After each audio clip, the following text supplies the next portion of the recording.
میں نے اپنے چچے تائے بہت سے ارد گرد ان کے رشتہ داروں کو چھوڑا، پھپھیاں، خالہ، ماموں، دوجے، تیسرے، سب کو چھوڑا، اور آج اللہ تعالیٰ کے فضل و کرم سے میں بہت زیادہ مطمئن اور پرسکون اپنے آپ کو سمجھتا ہوں کہ مجھے اللہ تعالیٰ نے 70 سال گزرنے کے بعد یہ سعادت مجھے نصیب ہوئی، ورنہ بے شمار لوگ جو ہیں میرے اہل خانہ، میرے دیگر، میرے آباء و اجداد، وہ مر کھپ گئے حالت کفر۔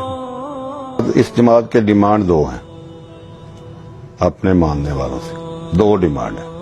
ایک، زیادہ سے زیادہ چندہ دو۔ اوپر جو حیات ہیں ان کے نزدیک سب سے جو عزیز ہے، قریب ہے، اچھا ہے، اسلام میں تو ہے نا کہ جو سب سے زیادہ متقی ہے، ان کے نزدیک کیا ہے؟ جو سب سے زیادہ چندہ دیتا ہے، نمبر 1، اور نمبر 2، جو اوپر سے آرڈر آئے اس کی سب سے زیادہ اطاعت کرے۔ میں تو یہی کہتا ہوں قادیانیوں کو بھی کہ غور کریں، دیکھیں، سوچیں، سمجھیں، لکیر کے فقیر نہ بنیں۔ سونر اور لیٹر، جلد یا بدیر، آپ کو یا آپ اگر نہیں تو آپ کی نسلوں کو قادیانیت کو چھوڑنا پڑے گا، ادھر آنا پڑے گا، دائرہ اسلام کی طرف آنا پڑے گا۔ آپ کیوں ایک فیملی کے یرغ مال بنے ہوئے؟ پاکستان میں دیکھ لیں، قادیانیت جو ہے سسک رہی ہے۔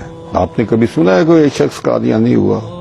تو یہ اس قسم کی کئی چیزیں آتی ہیں، تو غور و خوض کرنا چاہیے، سوچنا چاہیے، سمجھنا چاہیے۔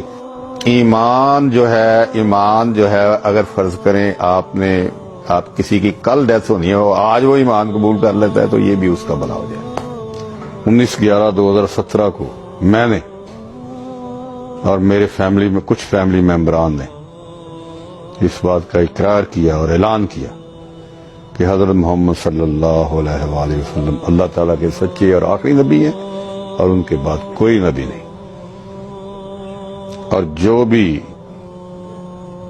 اس کے برعکس قادیانیت ہو یا کوئی اور، جو کسی بھی شکل میں اس کی کوئی اور تشریح کرتا ہے، بروزی نبی یا ذلی نبی، وہ تمام عقائد اور دعوے غلط، جھوٹے اور بے بنیاد۔ تو یہی ایک چیز ہے، ختم نبوت جو ہے یہ ایمان کا حصہ ہے، اس کے بغیر ایمان مکمل نہیں ہے۔